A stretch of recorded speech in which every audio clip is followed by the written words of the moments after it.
And we're on. Hello and welcome to podcast episode 127 of Road Without Boxing. Where the two Daves are back yet again on a Monday to bring you a bit of a review of everything that happened in the boxing world from the weekend. And as you can see, if you're watching on YouTube, we are joined once again by the boxing guru himself, Mr. Liam Tully. Lads, how's your weekend been?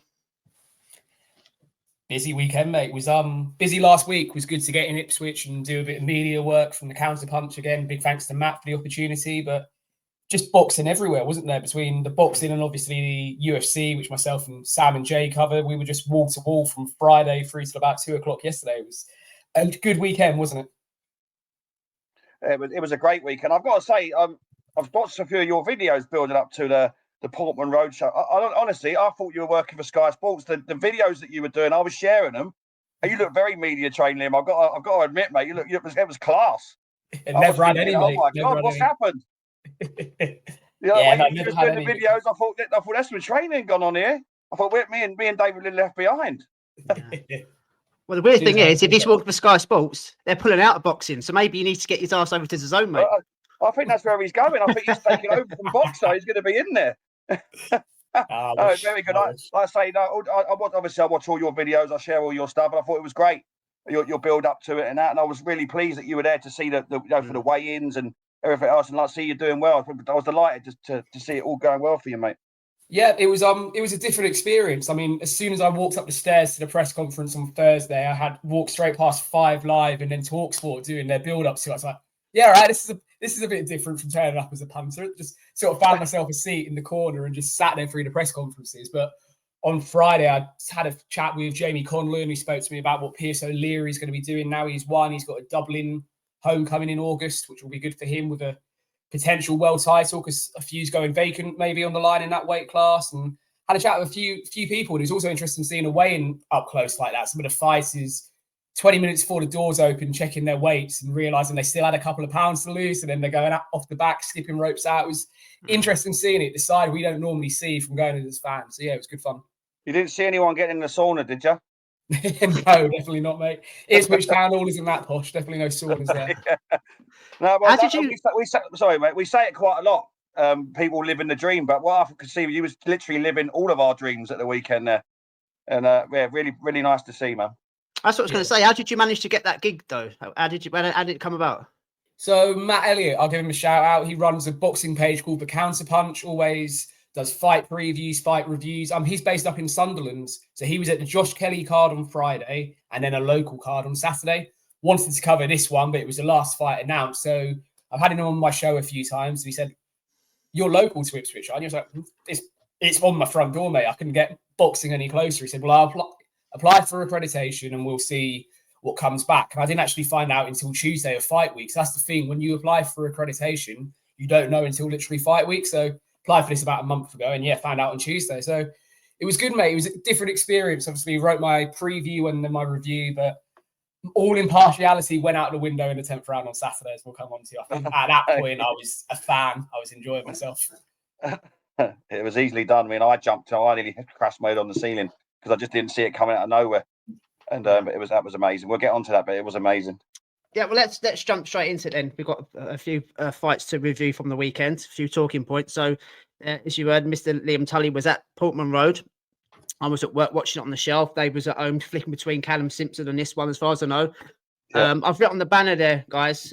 Wardley turns into Wilder at Portman Road. Even Ben Davison, I mean, we obviously talked to speak about the fight. On TalkSport came out and kind of compared, obviously Ben Davison is the second in command for Fabio Wardley, compared it to Wilder. And at the time, lads, when I was watching it, I was kind of a little bit gutted for Fabio because he was getting schooled. He really was. I think we might try and sugarcoat it because we wanted him to win. We are a fan of him and we don't like to see it. He's tough. He's got big cojones. He's got a bloody good chin. He's got a really good chin because he took some big shots off Huni. The body work Huni was going down towards, you could tell he was wincing. He was going over a little bit, but he stayed in there. And obviously, when that one hitter quitter came in, the shot you don't see, I mean, it was Wilder-esque. And obviously, Deontay is fighting in a couple of weeks. And I've kind of missed that. And obviously, Liam, you can elaborate as well, because the crowd was flat. The crowd were really flat going into, round 4, 5, 6. When he hit that shot, like the place erupted.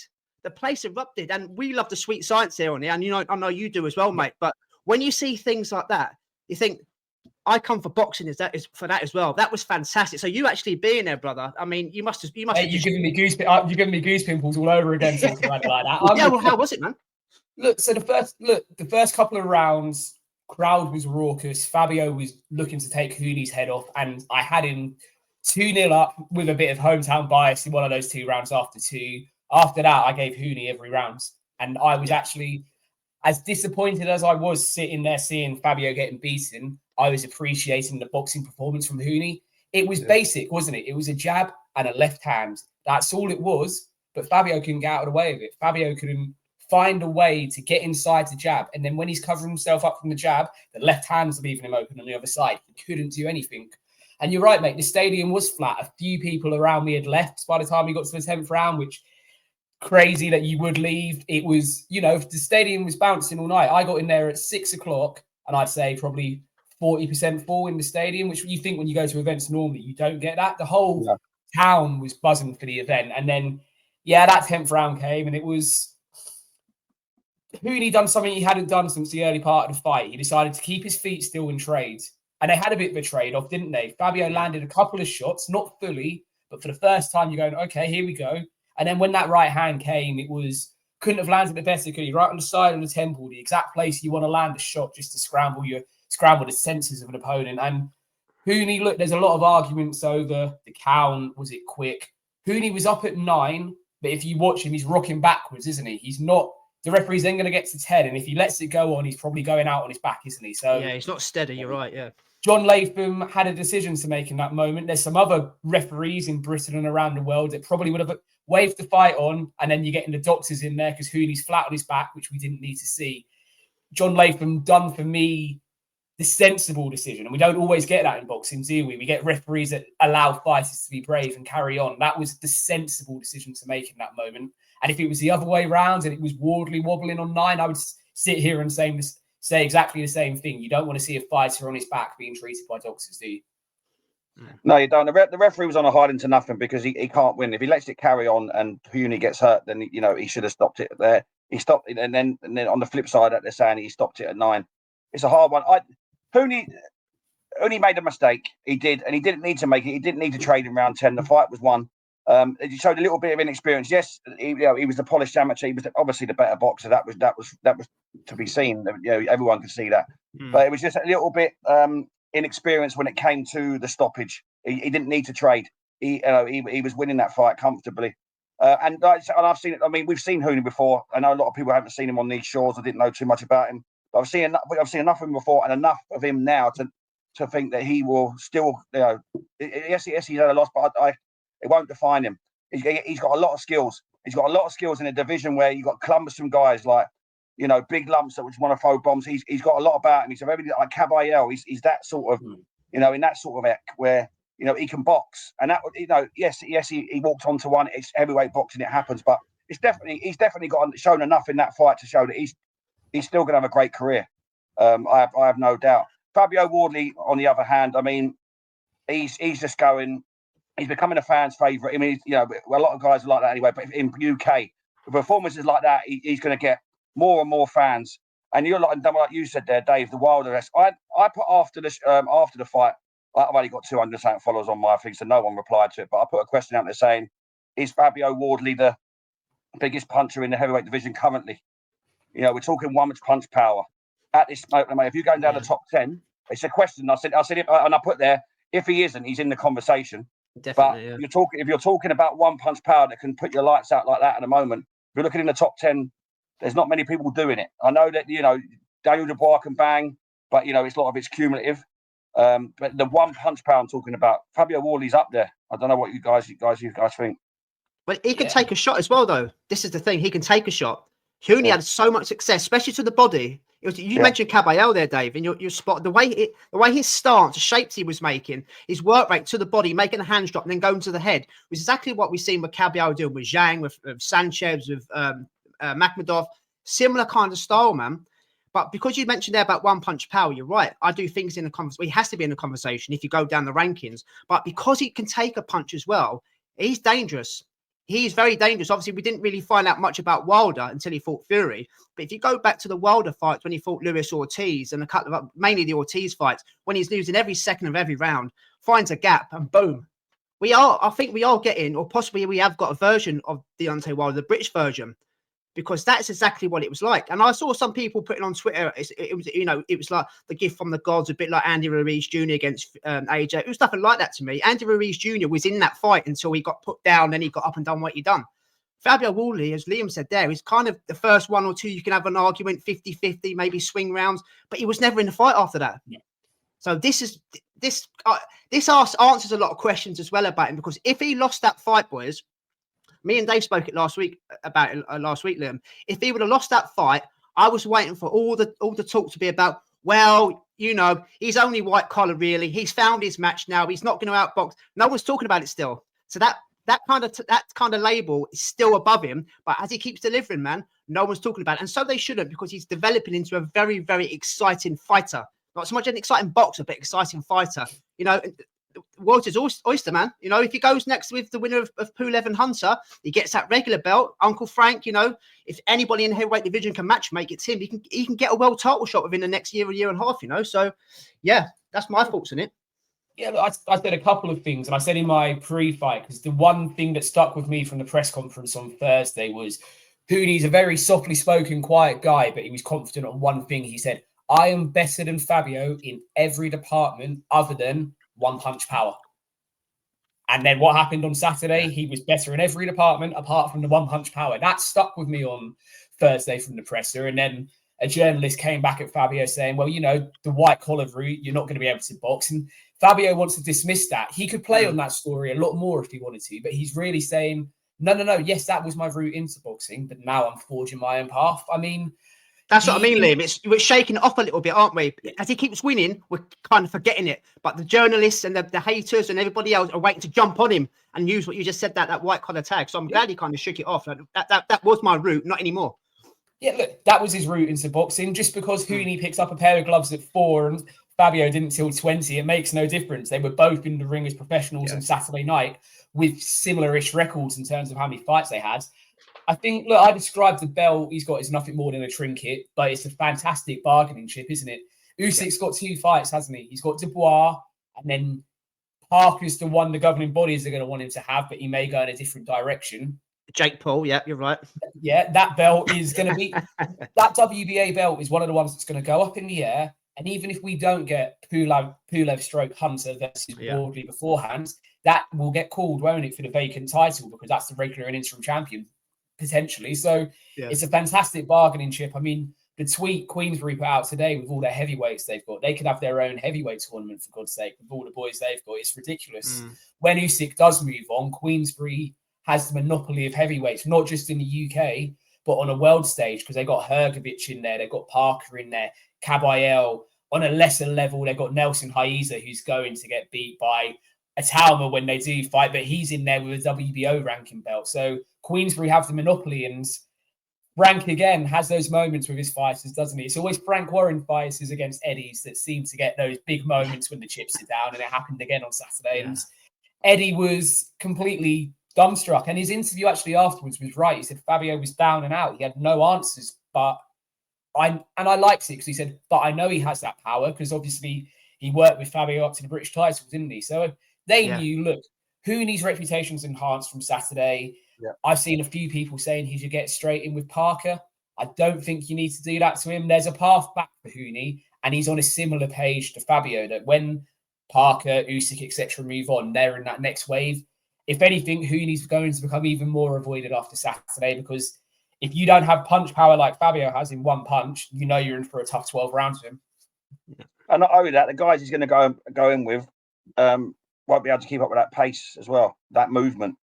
So getting into the later rounds, Huni will be the younger, fresher guy. So like you said, if they don't have power, then it's going to be a long, long night for anyone that he goes in with. But like I said when I was speaking there, he's made one mistake. Up to that point, he was punch perfect. His footwork was great. So it's just the small margins. So there's so much, there's enough there for him to go on and do great things. And I really believe. And you're right what you said there. He's he's enhanced his reputation off the back of a defeat. So yeah, the future's bright for him, definitely. I think as well, lads. If you go back to the cruiserweight, he fought Kevin Lorena. If you go back and watch that fight, he's more or less in control there. He makes a couple of silly mistakes where he switches off, and the kind of Lorena pounced on him, hurt him twice, back end of the fight in the beginning. I think it's a matter of him just being switched on for 36 minutes. You know, I think that's if he can box his way to a version of a title or to the top, there's literally nothing wrong with that. But it seems he can't. Is chilly the right word? I'm not too sure because Kevin Lorena seems to hit hard, cruiserweight going up to heavyweight. I mean, look what he done to Dubois. He put him down 3 or 4 times, whatever it was. Hurt Huni, back in Saudi last year. Obviously, Fabio's got that one punch power. But yeah, you're right, Dave. Justis Huni, he's got a massive future still. And as Liam said there, he's going to be avoided because the guy can box.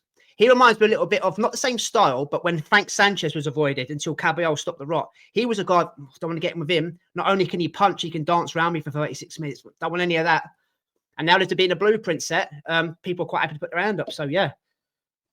I think you just mentioned it there with Lorena, mate. My one thing with Huni is back end of the fight against Lorena. He was in control. He gassed a little bit, and he was wobbled. And look, he was lucky that Lorena fight was only 10 rounds. Because for me, if there's another 2 rounds there, he probably gets stopped. 10th round again on Saturday. Yes, he made a mistake and he traded, but there's a pattern there. His one loss and his closest call before that is come down the back end of the fight when he's in control. Does he switch off? Is it mental fatigue where he just gets so tired he reverts to type? There could be. Could be looking for something here, but there could be something in that because there is a pattern there. Back end of the fight, he just seems to revert to type, or he can't keep up with his game plan anymore, so he tires. That could be, against the top boys. We talk about the pacey sets, but if he does that against Parker, say, for example, or Caballero, they will, take him out or make it dangerous for the last 2 rounds of a championship fight because Huni now is a 12-round fighter. We're not going to see him in 10. We shouldn't really see him in 10 rounders going forward. He should be a championship level fighter. But the 2 times we've seen him get to that point is where we've seen him come unstuck the most. So there could be a few questions there. Yeah, definitely. Just quick before we move on, a couple of other bits on that card, lads. Do you think it was going to be Pulev next?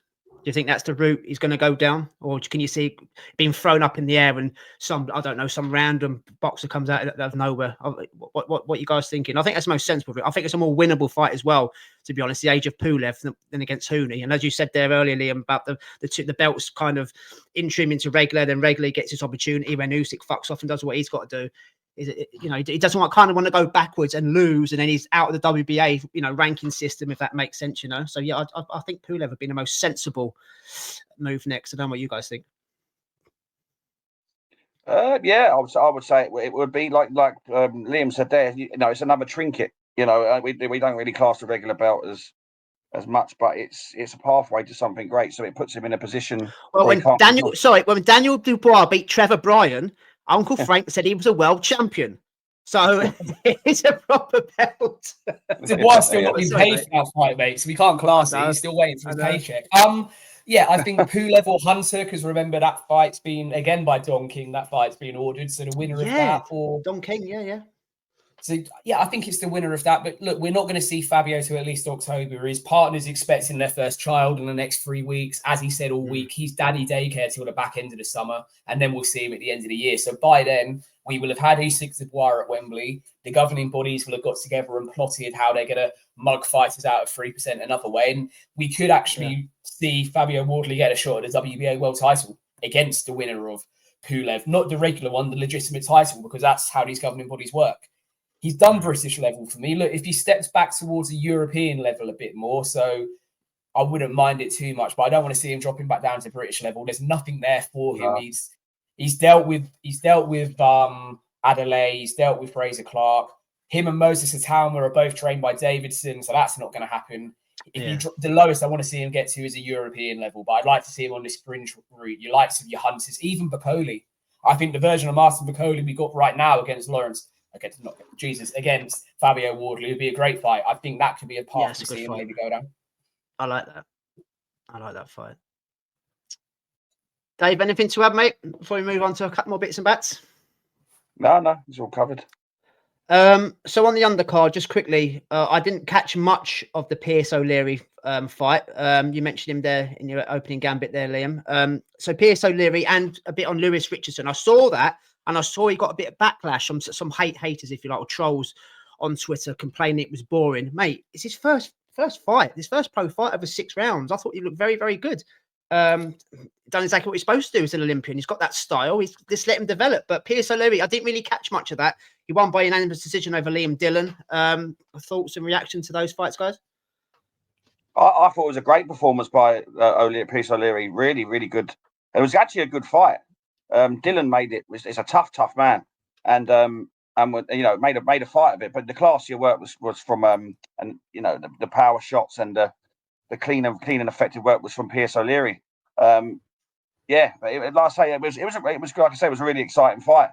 And Dillon, I noticed at the end though, like the amount of clean shots that Dillon took. When I looked at him at the end, he didn't have a mark on him. He did not have a mark on his face at all. But yeah, no, like I say, there was a lot to like about Pierce O'Leary there. Like I say, he goes to the body very well, very accurate, very sharp, and spiteful.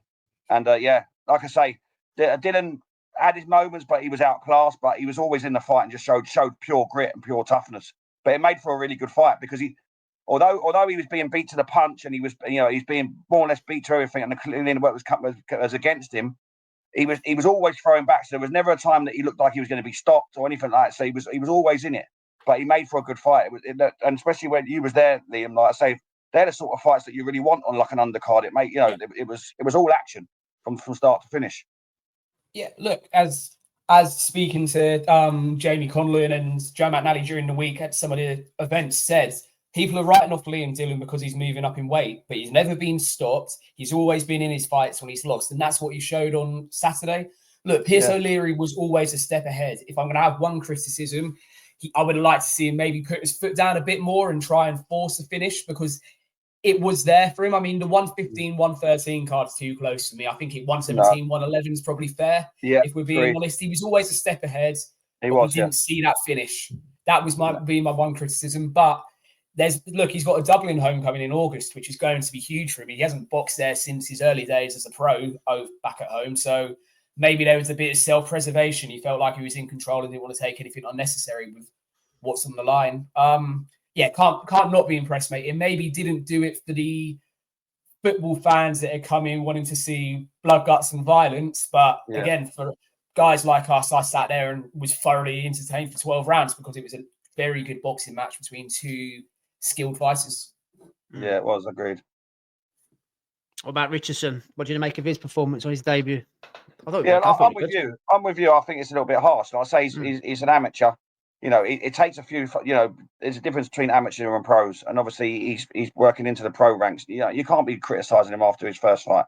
I think it's unfair. Yourself. You do the first one. You just want to get that out of the way, get that off your back, and move on. Just and he did that.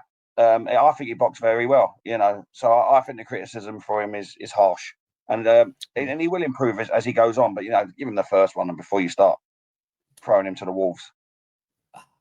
Look, Lewis Richardson comes from Colchester 15 minutes down the road. He's sold between 500 and 700 tickets for Saturday night on his debut. And they were a loud lot. They were up behind me. They were loud and they were boisterous all night. That's a lot of pressure on its own. You add to the fact you've got an 8 and 19 journeyman opponent in there opposite him, who's not there to try and win. He's there to cover up and make it through to 6 rounds. It's very hard to look good, isn't it, when you've got an opponent that doesn't come to fight? We've had these conversations before. You have to, and that's exactly what the Estonian done. He got through to 6 rounds. Lewis won every minute of every round. But that amateur style is very much still there. And it comes back to a conversation I was having with my cousin, who's not a big boxing person. I said, when an amateur turns over, it's very, very rare, unless their name is Vasily Lomachenko, that they're going to be able to deliver at the top of the pro game straight away. It takes time to get there. Lewis has got another 18, 24 months of learning. Then we'll see him go through in English or British, etc. And he's with Frank Warren, so he's not going to be rushed, is he? It's going to be done the right way. As long as we see him 2 or 3 more times this year, then can't complain. If he's 4-0 at the end of his first year as a pro, then he's done it right for me. Yeah, I agree with that. Like I say, activity is key. And like I say, it takes a while to transition from amateur to pro and and start sitting down on your shots. you know, and from because obviously you're point scoring and stuff like that. So again, like you said there, it's good that he's got the support. That does bring an added pressure. It's your first one, and you know, it was on a big show as well in a stadium as well. Not to mention, you know, so there's a lot of that going on. So yeah, you were right. He done everything he should do. Yes, everyone wants blood and guts, but let him develop. And like you rightly said there, if he's out 3 or 4 times this year, that's the right sort of route. And you know, Frank Warren's the fighters that Frank Warren's built over the years. If anyone can do it correctly, it's him. Yeah. Nelson Heiser, guys, 40-year-old Albanian, 23-0, calling out Moses Atuma. Fair play to him because no one else is calling his name. What are we making of him? Before we kind of like poo him and things like that, I want to ask: do we put him in the bracket of? I've always said on here, me and Dave, well, more me. I put like a fun tag over the names of Johnny Fisher, Alan Babbage, Dave Allen. No matter what people think, after that Fraser Clark fight and before, no one really wanted to see him again. They'll only go so far. This guy's kind of beating the similar level of opponents to Moses Atuma. No one's speaking about him. Us boxing fans got a proper look at him at the weekend against a limited opponent. How far do you think this guy can go? I'm not saying he's going to win a world title. I haven't seen enough of him. And again, the level of opponents are rubbish. They're club level fighters, similar to Moses, but Moses he's got the death touch. He's got something about him where we know he's going to be a superstar. But can this guy actually win a version of the world title? Can he shock a few people? I mean, you mentioned about rushing Lewis Ritson through, or not rushing him if you want, Liam, but this guy's going to have to be pushed a little bit quicker because he's 40 years of age. I wouldn't say I was impressed, but his record suggests that he's got some dynamite in his hands. So, yeah, and you was up close seeing him on Saturday night as well, mate, Liam. So what do you make of this Nelson Heiser?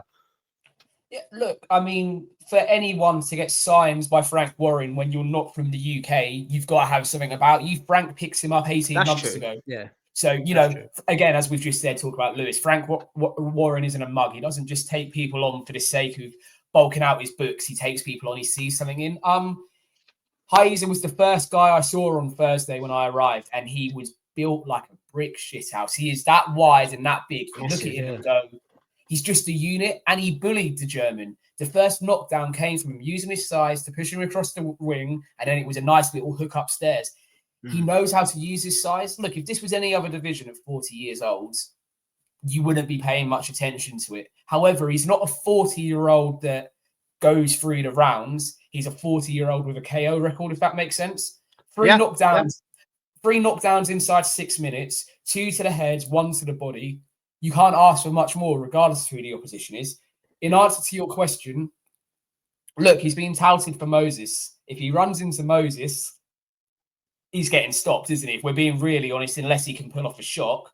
But away from Moses Atama, I could see a path to him, maybe more a European title, or I think it's a European or interim world title, really. But he's a fun guy, and seeing him up close, he does the fundamentals well, and he's got power. I just think he's too slow and too cumbersome for someone like Moses Atama. But for some of the other heavyweights, let's look at Hrgovic, even Caballero, people that are good, but they're not quick, are they? Caballero isn't very quick. He's just consistent. Hrgovic is just in your face and relentless all night. That's a good level for him. It's when he probably goes in with your Parkers, your Italians, your Dubois that will come up short. Those that have speed as well as the power.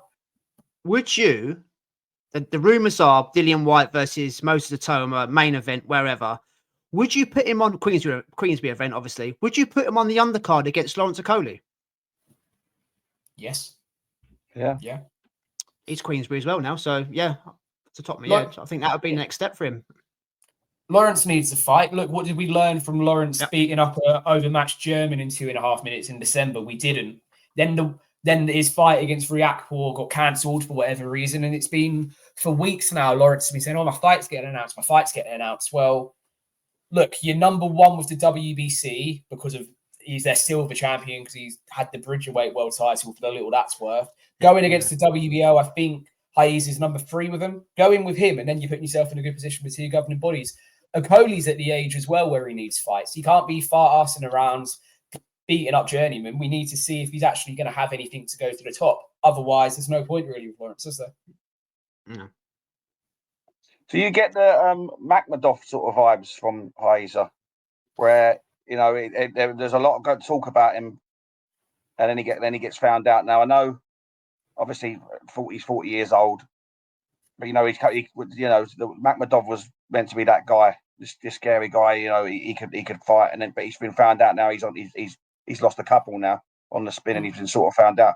I don't want to criticise the guy after a performance. He boxed very well, but I get these sort of Makhmudov vibes where we're going to talk about him and go, could he, and then he gets in with someone and he gets found out. Yeah, he becomes yesterday's chip paper, doesn't he? Yeah, I don't like I say. Yeah, it's a difficult one because you never know. And the heavyweight division, we've seen only one punch can change everything. But I'm with what Liam sort of said. I sort of think he'll find his level in it. It'll be round the European fringe. I can sort of see that. But yeah, I just get that sort of vibe from him, where he's a big guy, he goes in. But I'm on the fence. I think having seen him box on Saturday, I get less of the Makhmudov vibe than I did before. I think having seen him up close and seen the way he boxes, he can actually box. You always felt with Makhmudov, it was as soon as he gets hit, he's going to be in trouble. Whereas I get a different vibe from Nelson. I mean, Italian doing him in 30 seconds if they do box, but you see what I mean. I think he's got a little bit more about him. I actually think if he found himself in there with Makhmudov, if he found himself in there with Makhmudov, I think he beat him. That's me being honest. I think he's got a bit it was more the reputation than the aura. That sort of around him. Yeah, I'm with you. You can see he's got better fundamentals than Makhmudov. But it was one of them where Makhmudov was meant to be the next big thing, and he was, he's a big scary guy. He does the thing with his neck. He goes in. You get all that sort of talk, and it was more that sort of aura. I'm with you. He's a better boxer. You could see that from Saturday night. But I feel like it'll be fun while it lasts. That's how I sort of feel with him. Yeah. Decent card all round. It was from what I saw, and obviously Liam, you was there. It looked great, man. Yeah, it did look great. Even though it was pitting down, everyone was in ponchos. It was. It's one of those. You were there, weren't you? Yeah, mate. I was in my poncho.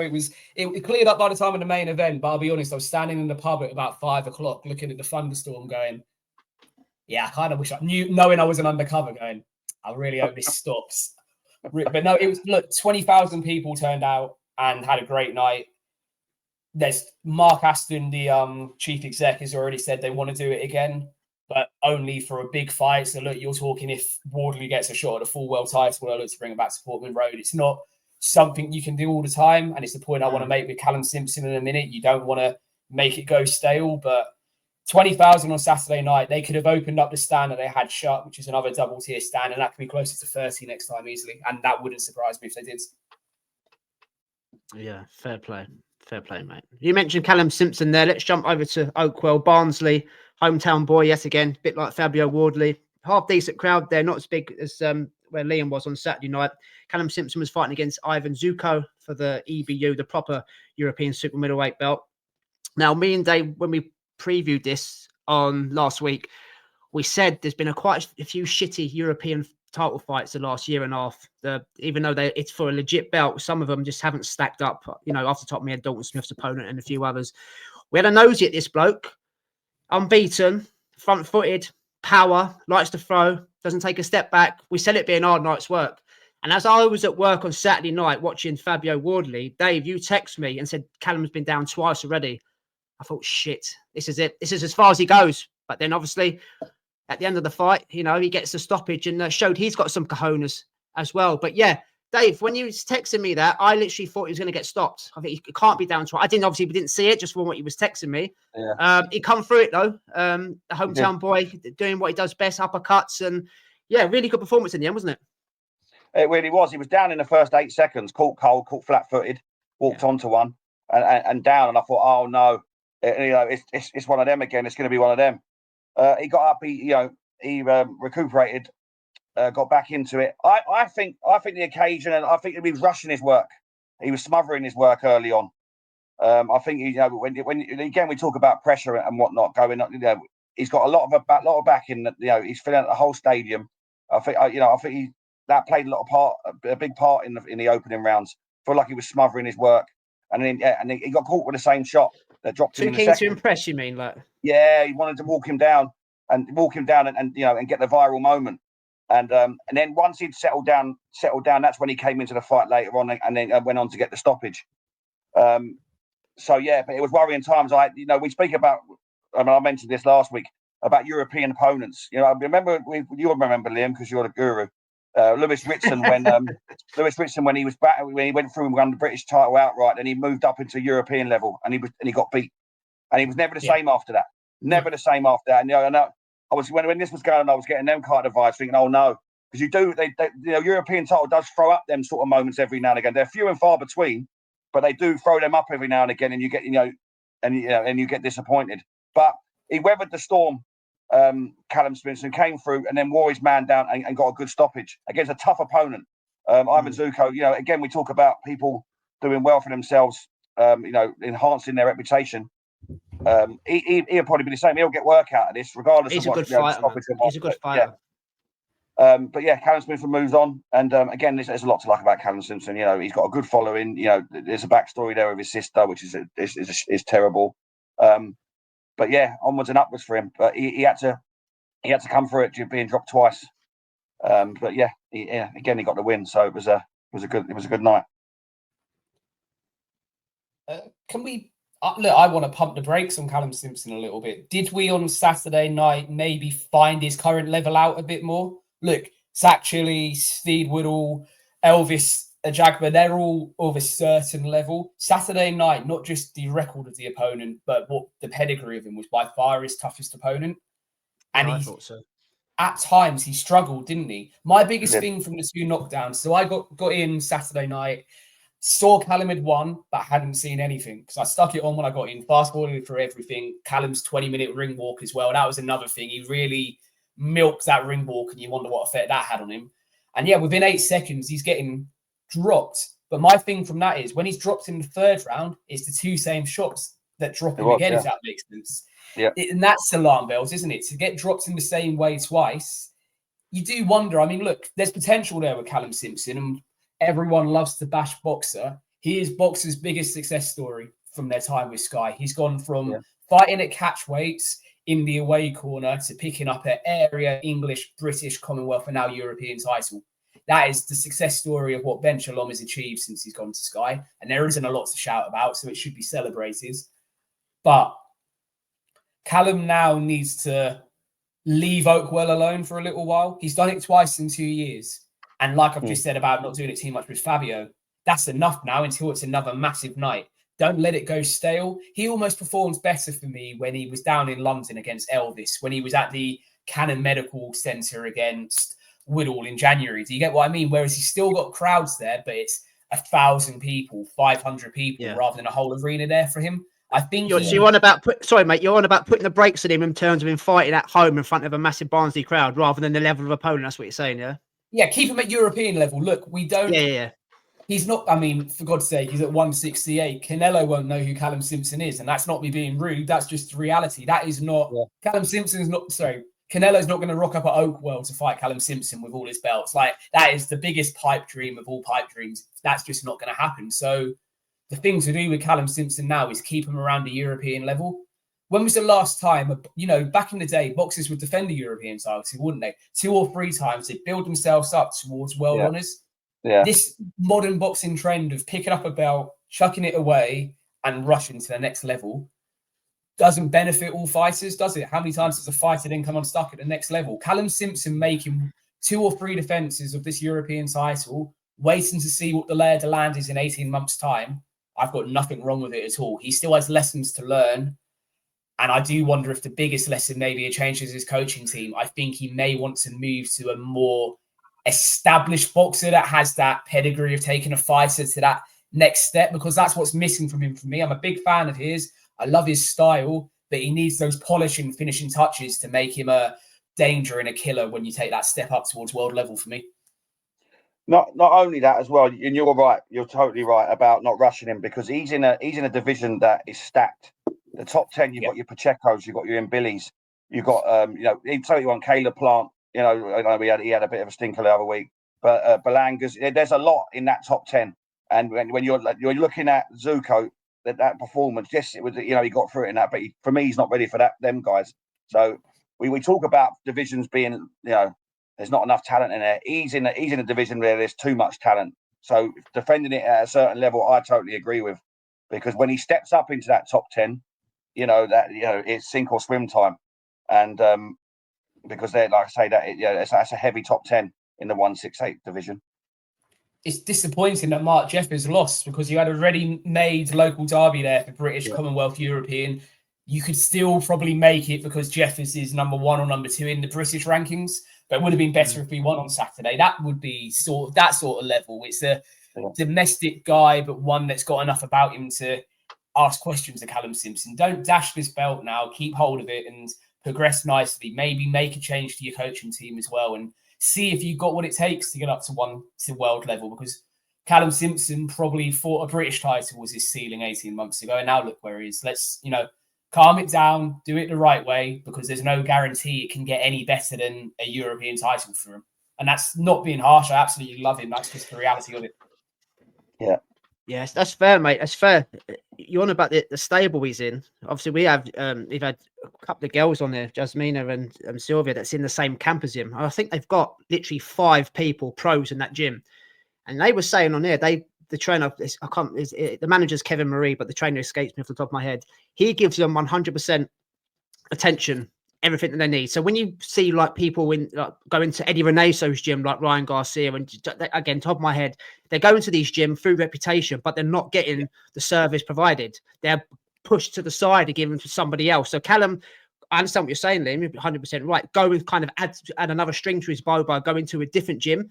But I think because it's such a tidy, homely kind of vibe in there, it'd be tough for him to move. However, I understand what you're saying about the Barnsley thing, and it makes perfect sense. So again, off the top of my head, would you see Callum Simpson maybe going over to France and facing the ex-champion who dashed his belt and had been more or less Bruno Siraj? Because remember, this guy was supposed to do nothing against Munguia. He was another cherry-picked opponent to look good on New Year's Day for Munguia to smash about, and it never happened. Or, and I say or, you think if he doesn't want to put the brakes on, if Edgar Berlanga beats Hamza Shiraz next week or in 2 weeks' time, he'll fancy his chances there. He'll want Shiraz. So there's 2 options there, or maybe what Callum's thinking, But Siraj, I think it'd be a great opportunity. Like you said, defend his belt against the ex-champion. I'm the European champion. I'm the better guy, and then kick on. Or do you think he'd be smelling, Hamza Shiraz if Shiraz does get beat off Edgar Berlanga? Even if he beats Edgar Berlanga, he might think he might want to shot a domestic rivalry, But yeah, options there. And with the gym as well, mate. They're a very close gym. But yeah, that's my thoughts on that, lads. Hamza Shiraz, win or lose against Berlanga, is a mistake for Callum Simpson. Personally, Hamza Shiraz is all wrong for Callum Simpson. Those little moments where he sort of takes half a second to work something out, like we saw on Saturday, he will, someone like Hamza Shiraz will jump on him and will take him out. So you get my point, don't you? Yeah, you get my point. Why you would want him if he gets beat, Well, of course, but I think Bruno Sucre, the ex-European champion, like you say, go over to France Street, go into the Lion's Den and do the role reversal, what he's been doing. That's going to tell us a lot about him. But yeah, look, mate, there's options for him. The bigger option is probably where he's going to be fighting, isn't he? Because when he was asked in Fight Week on TalkSport, who promotes you, he didn't say Boxer and Ben Shalom, he said Sky Sports. And he doubled down on that a couple of times in the interview. So with what's going on with Boxer, it could be interesting to see what happens with Callum and a few other fighters. Yeah, true. Very true, mate. Before we move on, Dave, if he's not promoted by Ben Salom or there's not a contract there, could you see another promoter picking him up? I say based on the following he's got, the story and that. Could you see a Frank Warren or Eddie Hearn or any one of them guys? GBM would have him, I think. I think GBM would have him.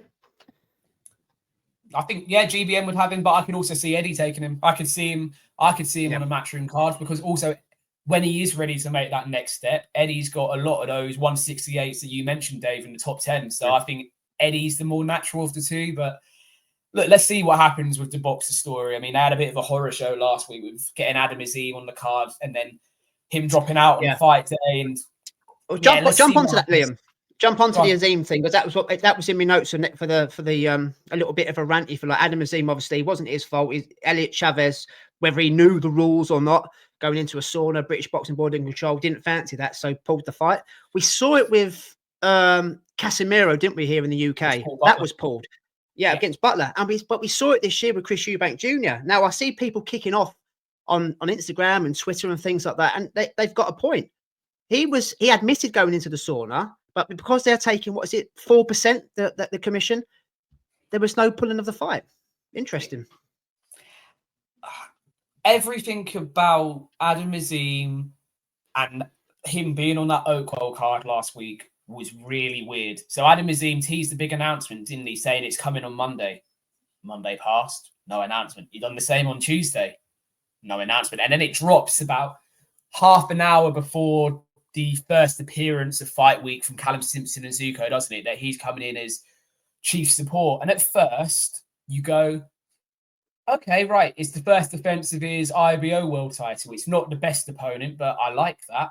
Then you find out it's an 8-rounder. And it just doesn't make sense. The whole scenario, look, it's not like they needed tickets sold, so they're putting Adam Azim on that card. Not that Adam Azim is a ticket seller.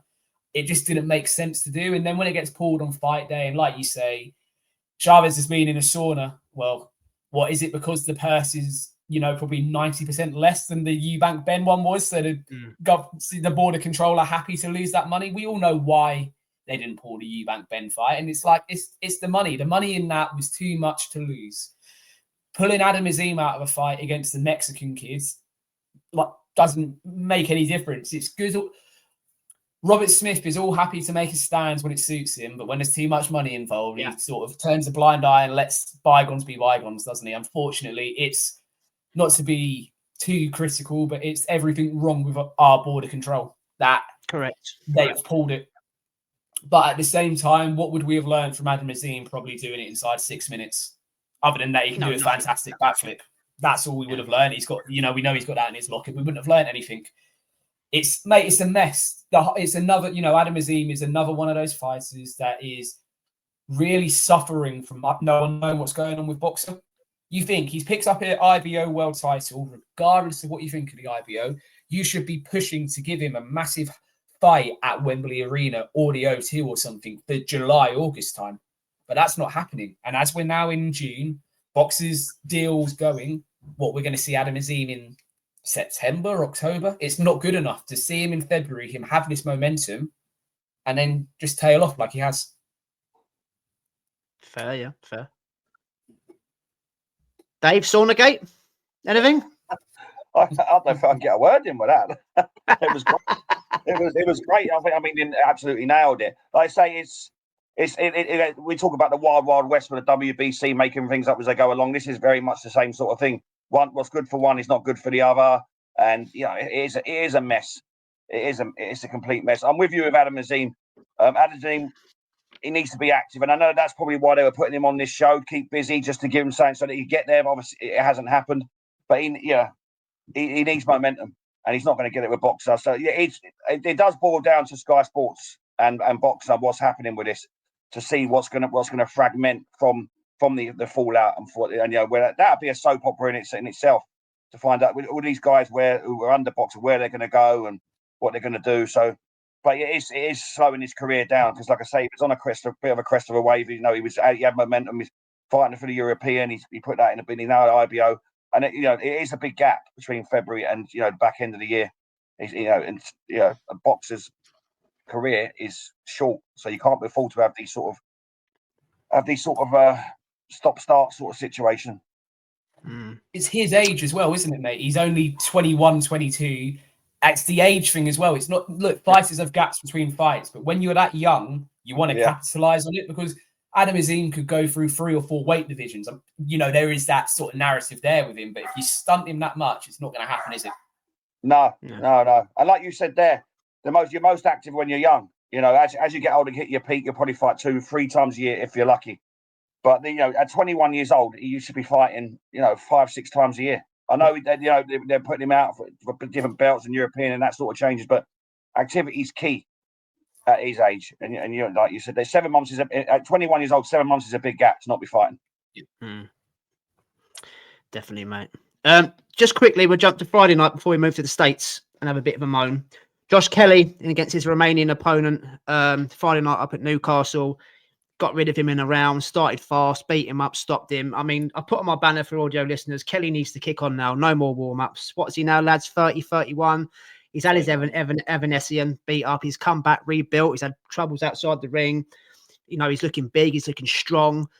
Wasserman, I don't think are suited for him, to be totally honest. Me and Dave said that last week. He's going from fighting on Wembley cards with Riyadh Season to this rubbish, and it was rubbish. The opponent was a joke. They were trying to build it up on Channel 5, saying, "Oh, he's an amateur that's won medals in Romania." And come on, it's levels apart.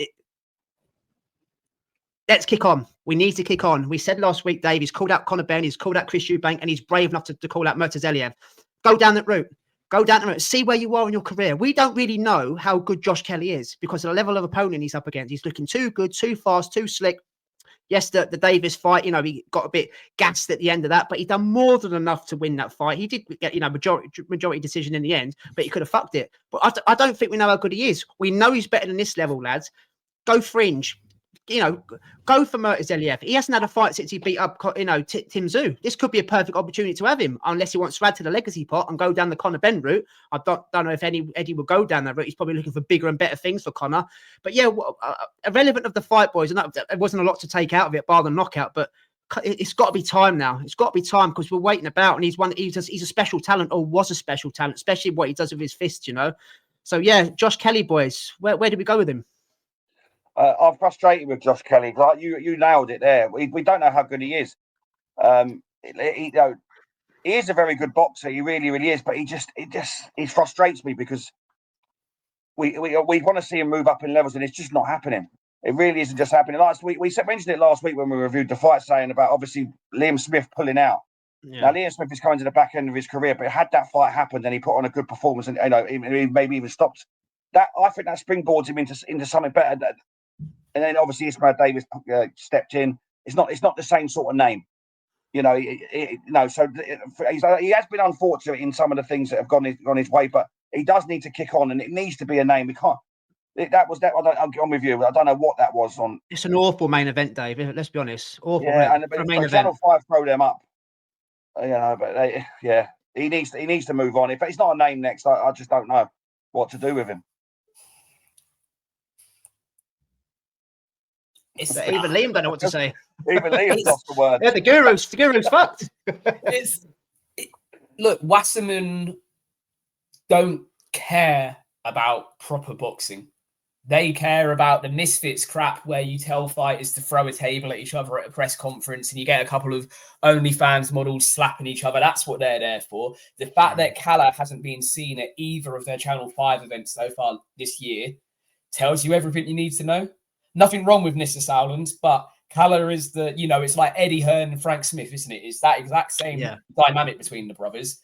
Calla isn't even bothering with the shows anymore, which does it tell you everything you need to know? I mean, this Channel 5 deal expires at the end of this year. So there you go. And they just try to eke out their deal and just see it off. I mean, Matt, the counterpunch, was at this fight on Friday. And I messaged him saying, mate, Channel 5's broadcast position is just showing a load of black sheets. How many people are actually in there? He says, and he replied to me saying, there was about 3,000 in here at 6 o'clock for some of the young undercard fighters, but all those people left. By the time Josh Kelly got in the ring, he says he reckons there was around 1,300 in there. Yeah, Josh Kelly, 10 o'clock. But that's not Wasserman's fault. That's not Josh Kelly's fault. Look, we would go and watch Josh Kelly because we like boxers and movers. But to a casual, you're not going to go and spend 60, 80 quid, are you, to watch Josh Kelly because he's not exciting. That's his first knockout since before Avanesian. I'm pretty sure in saying. So what, COVID times? That long between knockouts? I mean, I missed a knockout. My TV decided to do an update. I said, I'm on the watch along with the boys, pretending I know what's going on. I'm like, okay, I just missed the fight. Fantastic. It was a disappointing opponent. But Josh Kelly, I mean, if you look at some of the tweets he's liking from people on his post saying, who do you want next? A lot of them are saying, big fights only, but you need another promoter. Josh Kelly's liking those tweets.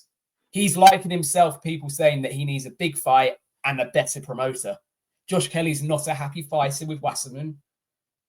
Where he ends up, though, because Eddie's not going to take him back. Yeah. I'd say he would have fitted, if Boxer was stable, I'd say he fits Shalom and the Boxer stable perfectly. The only way he gets on a Frank Warren card for me is as the B-side fighter. You see what I mean? Like, he's in a very difficult position. I think Eddie Hearn has rights on Aaron McKenna, doesn't he? Because he beat Liam Smith. Aaron McKenna, Josh Kelly. I know it's not the sexiest fight in the world, but if Josh Kelly beats Aaron McKenna, at least we can then go, right, now we can look Mate, at that's a good fight. That's a good fight for a purist, that is. That's a sexy fight for a purist, that is. Again, doesn't do a lot I for like casuals, but No, it doesn't. the three of us will watch it all day long. That's the sort That's of skills. That's skills in abundance there. Them pairs getting together, but it could backfire, could it? It might backfire. Dave, what was the fight you was on about the other day? Oh, Inoue and MJ. How it might not deliver in terms of you go, I go, you go, I go. Who's the first? You know, because they're both skilled boxers. But yeah, I found MJ, he was waiting too long in his last fight, and I'm thinking if he's going to keep waiting, and then we've waiting this fight forever, and it's going to end up being a stinker. I was in a bit of a bad mood last week, Liam, so I think I was putting a downer on everything. So yeah, I watched, mate. I seen you were skeptical. I think we'll go with skeptical. Look, Josh Kelly needs big tests. Aaron McKenna's higher ranked than him by beating Liam Smith, which is crazy when you think about the pedigree of Josh Kelly from the amateurs. So go and beat him. You'll have to go on the B corner. But what a way to stick two fingers up to Eddie Hearn for dropping you like a sack of shit after losing to Avanesian. I know he won't care too much about Aaron McKenna because he's had options on him after beating Liam Smith. But, you know, B-side on the matchroom card in the away corner, go and win. It does wonders for him. And it's a way of sticking it back to Eddie, which we know his opinions on Eddie Hearn are not the greatest after what happened in the aftermath of Avanesian. But big fights only. It was... Look, it couldn't have been on any platform other than Channel 5, a fight like that, could it? That's the reality. That is a Channel 5-esque main event, and then you chuck another couple of fights on afterwards. Matt said to me he didn't leave the arena till 12:30, and he was in there from 5 p.m. He was because he was media, he was ringside. He got in there at 5, left just after 12:30. That's ridiculous to have a card that long, but nothing really quality on there. Oh, we spoke about Channel 5. Like I say, no one seems to be able to grasp Channel 5 and make a success of it. Like I say, it's terrestrial TV. You know, you'll get more casuals watching that than anything. You know, then I know that when Harlem Eubank put out there, Cali put out there, it was like, was it 2 million views and all this sort of shit. But you know, it has the potential to be true. It was the wrong Eubank though. It was the wrong Eubank, wasn't it? They thought it was Chris. But like I say, if someone used their loaf and tried to get hold of that and try and make it different, try and make it watchable, because like I say, they do it all weird. They come on, they put the main event, then they put the undercard on, show it, and it's a weird way of doing everything. But if they could make a success out of that just purely for the figures alone, but that's for another day. But Channel 5, it seems to be a wasted. It seems to be a wasted opportunity for me. Yeah. Cyclones, McGuigan's done Channel 5 best. When they were bringing Josh Kelly up, that was the best. Josh Taylor up, that was the best Channel 5 boxing ever was. When Cyclones sort of moved out of the promotions to go into spending money on spray tans in New York on their fighters' purses, that was kind of when it went downhill, wasn't it? Because there was no boxing on Channel 5 for a few years, and then Wasserman lost their contracts with whoever they had. I can't even remember where it was. They picked up the terrestrial one, and they just don't care. It ends this year, and they care more about Misfits and funding KSI's next album. And it's sad, really, because the Wasserman family has the history of having Arthur Abraham, Mikhail Kessler, great European fighters, and it's now reduced to a joke a little bit. And they've done the Super Series as well. I mean, that was their thing. I mean, how amazing was that? That's what I mean. They've gone from that, where you had the likes of Usyk and Inoue, Callum Simpson, Josh Taylor winning the Muhammad Ali Trophy to Inoue. What's the next main event going to be for Channel 5? Because Harlan's fighting on the zone when he fights Catterall. I can't actually see what the next Channel 5 main event is. No, I can't think of what else they got off the top of my head. Charlie you're on Richards. Oh God! So let's move on. Jesus, right? Let's keep the same attitude we've got at the moment. Before we talk about Abdullah Mason and what he done at the weekend over in the States, Norfolk, Virginia, we were supposed to be talking now about Keyshawn Davis, Edwin De Los Santos, first defense of his title. Spoke highly of him last week, and I do watch your shows with Jay and Sam on a weekly basis. I don't text in as much now because I've been trouble watching them live, so I go back and watch them. And I was noticing what Jay was saying about Keyshawn Davis, and I thought he was treating him a little bit harshly, saying that he's kind of a fake persona. He's trying to be hard about something he's not. the attitude of him and things like that. Fantastic in the ring. Can't take anything away from him in the ring. This one punch power he's developed. He looks nearly the finished article. I thought, a bit harsh, but everyone's entitled to their opinion. After what we saw at the weekend, I'm on board with what Jay said. He's spot on. Where on earth? So I saw your tweet as well, Liam, about how shocked you are what's happened. So anybody doesn't know, he literally missed weight by over 4 pounds. That's not missing weight. He just hasn't bothered. He's acting like a prick all week, all through the week. He went to the actual show. No apologies to the fans who bought tickets to go and see Keyshawn in his hometown, probably on weed, allegedly on weed. He was shoveling popcorn down him like he had the munchies. Attacked Nahir Albright after, got escorted out by the police because he beat his brother Calvin Davis, which was which is good because Calvin was obviously involved in the incident as well. He's kind of acting like a Poundland version of Adrian Broner, but the difference with Broner is that's Broner's personality. That's who he is from day one. He's never been the same. And Jay's right what he says, lads. He's kind of changing. He's changing in front of our eyes, but definitely in front of my eyes over that weekend. He's acting like a prick, and I don't know where it's come from. Is it because he's trying to avoid Abdullah? Is it because he doesn't want anything to do with Andy Cruz? And it's like a shit way of so right, I'm too big for this weight now. I'm going to jump up. I was just really surprised, and it's quite easy to go off somebody so quickly. And I kind of have not Keyshawn Davis the boxer, but Keyshawn Davis the person. I'll just be honest with it. I think Keyshawn Davis has got high off his own supply. He picked up the world title in emphatic fashion, didn't he? That was a Valentine's Day massacre. There was plenty of blood involved. He was perfect for the red of the day. And he's now been offered an opportunity within 8 weeks to defend his world title in his home state, in front of his home fans, against a name in Edwin De Los Santos, but one that's last fight was in 2023. So an off-the-couch version, so to speak. It couldn't have been handpicked any better for Keyshawn. And then I'm watching Top Rank always put out their videos, don't they, in the build-up to fights. And I watched one of them at the start of last fight week, and I'm going, doesn't look right. Like, never try and read too much into that. Something doesn't look right. He doesn't care. Then you had the incident at the press conference with Abdullah Mason, and you go, right, Keyshawn, you've been a bit of a prick before with T.O. This is nothing new. This is you being you. Then you had the weigh-in debacle. And as I said in my tweet, you don't just, missing weights, missing it by 2 or 3 pounds. I spoke right back at the start of the show about fighters getting on the scales on Friday in Ipswich, seeing they're just a little bit over, maybe different from what they were in the hotel, and then going to get the weight off. That's when you're that close. Keyshawn Davis has decided probably Monday or Tuesday of fight week that he doesn't care, that he's not even going to try and make weight. And for him to just burst out laughing on the scales when it's being announced that he's that overweight tells you everything you need to know. Before we get into fight night, I want to give big props to De Los Santos' team for saying it doesn't matter that you're going to fight Keyshawn 20%. He's 4.4 pounds over the weight limit. We're pulling our man out of the fight. That takes a lot to do, because he could have still won the world title, but they weren't willing to take that risk with their man. And that you don't get many people like that in boxing anymore. So full credit to Edwin's team, because he probably would have got knocked out by a guy 20, 25 pounds bigger than him. Who's hitting hard. Who's hitting hard just lately as well, So full credit to Edwin's team. I hope he now gets looked after by Bob Arum and Top Rank, because by all accounts, Bob was fuming on Friday, as he would be, because they've given Keyshawn this platform at home and he's shat on them from a great height. Yeah. Then you get to Saturday night, and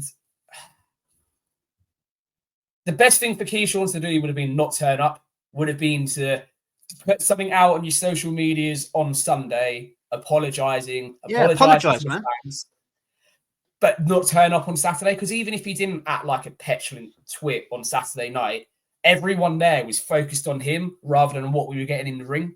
Just no need for him to be there.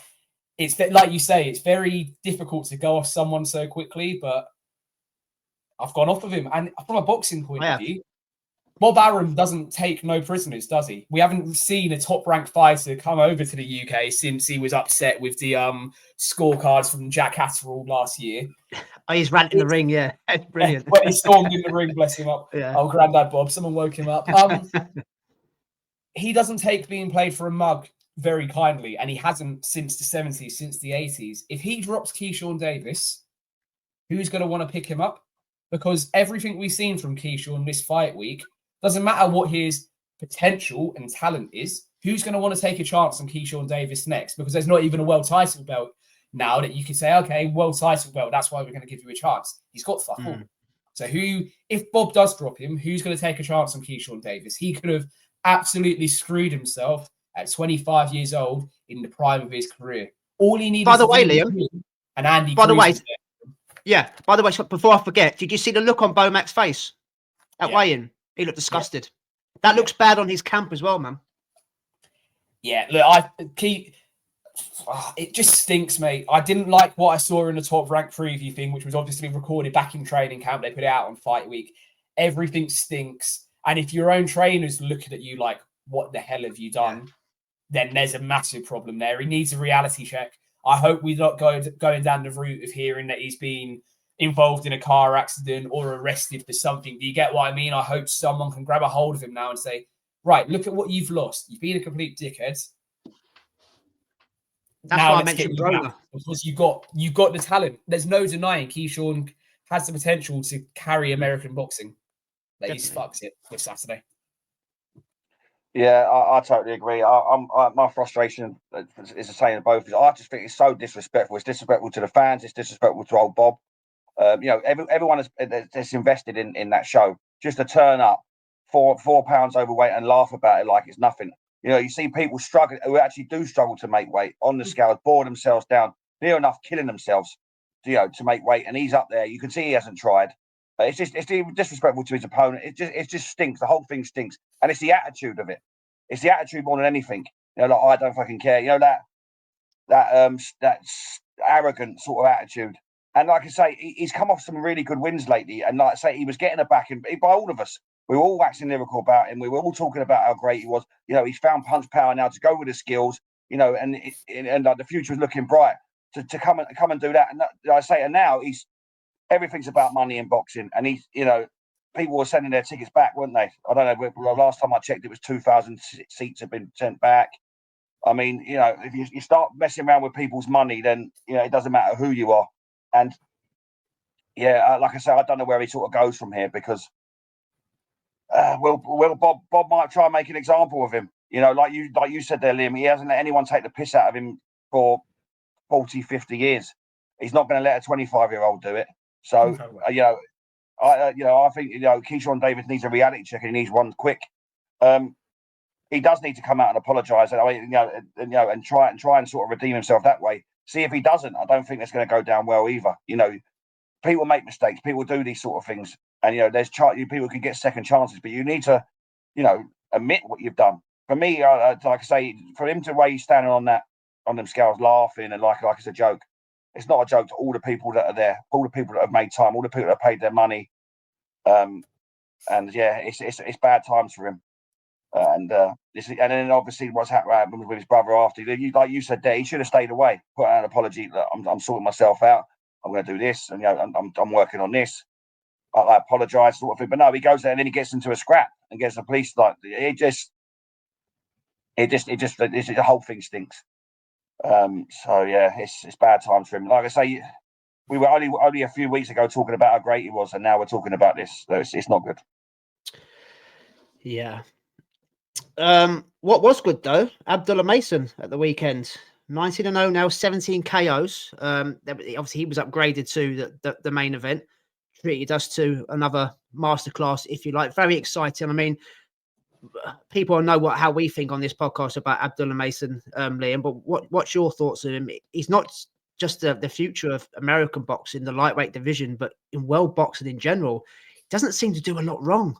He's front-footed, he's fast, he's spiteful. He seems to have one-punch power as well. I mean, he knocked the Keeler about all over the place. If it wasn't for that cut, I think the stoppage was coming anyway. He's just a joy to watch. And, I wouldn't say being harsh after this weekend, kind of fuck Keyshawn. This is the guy. And we spoke earlier, didn't we, about activity for Adam Azim. Bob's putting a lot of time and effort into all these young guns. Keyshawn, Abdullah Mason, Vargas, Moritel, all the young guys. He's keeping them busy. He's keeping them active. And Abdullah Mason could be the cream of the crop, mate. Look, I absolutely echo everything I've heard you boys say about Abdullah Mason. He is The future. Look, I know I've mentioned it with Keyshawn, but this is legitimately the future because Abdullah Mason won't get involved in any of that crap. We saw Keyshawn stick him on it earlier in the week, and he couldn't have been any less interested if he tried. Imagine if him and Keyshawn did get into it, the views that would have done on social media.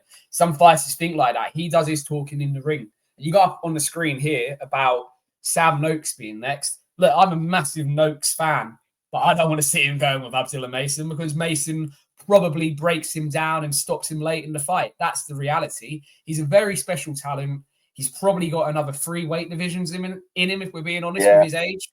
As he fills out into his man size and his manpower, he'll have to move up in the weights. And yeah, look, Bob doesn't have a lot of bargaining power left. He's sort of been left on the peripheries of Riyadh season, hasn't he? But someone like Abdullah Mason is his chip to stay relevant, if that makes sense. He's lost Shakur. This is his chip now. This is the way he stays relevant. And someone like Abdullah Mason transfers into the mainstream as well. What we talk about, that crossover appeal, Abdullah Mason has that in bucket loads. Yeah, you made a good point there about going through the weights. I totally agree. I can see him being a 3-4 weight world champion, the way that he's going.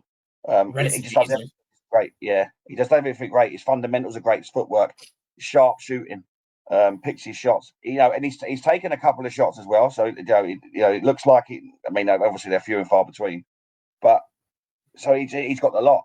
And like I say, and we just spoke about attitude. You're talking about attitude as well. He does his talking in the ring. There's no brashness about him.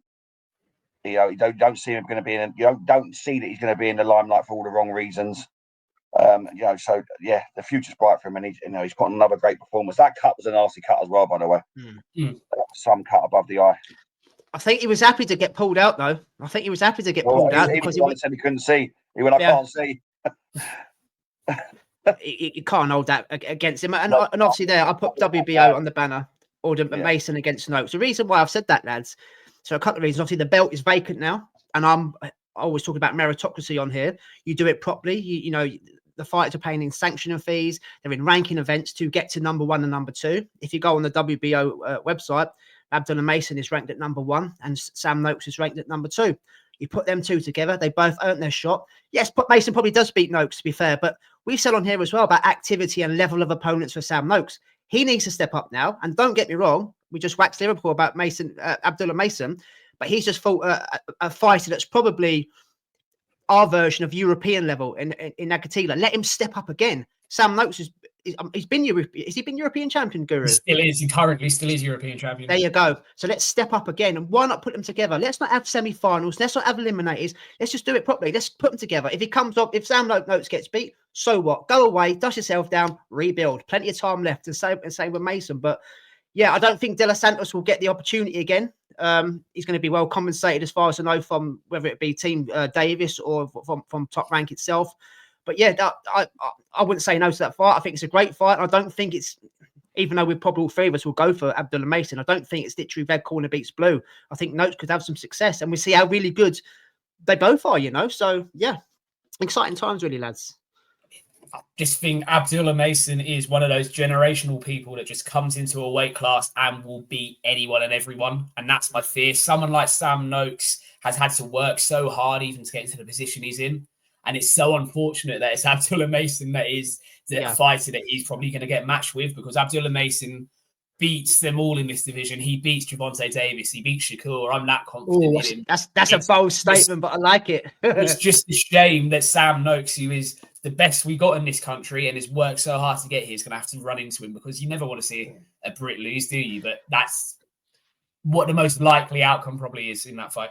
Well, we were supposed to be waiting for the Noakes Chamberlain, weren't we? But obviously Josh Padley went in with Chamberlain and kind of put it behind him. Now nobody's talking about Noakes Chamberlain. We're just waiting for Chamberlain to rebuild again. So that's my kind of point as well. Where do you put Sam Noakes? We don't want the level of opponent Josh Kelly's been fighting at, just to keep him busy. I mean, we saw him, was it 2 weeks ago, lads? We saw Sam Noakes up in Scotland. Was it the Scotland card we saw him in against a Latvian bin man? Got rid of him in 5 rounds, RTD. I mean, come on. Only stoppage on that whole card was Noakes that night. I mean, so look, just looking at the British rankings here, Maxi Hughes, Zelfa Barrett, someone like that. If you're not going to do Abdullah Mason for Sam Noakes, is sort of, you wouldn't want to see him go much lower than that at British. I mean, someone like Cameron Vong definitely isn't ready, if that makes sense. So you're kind of looking at Padley or Zelfa Barrett. For me, Zelfa Barrett won on Saturday in Bolton. He's sort of back active with a win. So yeah, it's tricky because obviously governing bodies do what they want. So if Noakes doesn't get ordered for this fight, where do you see him go?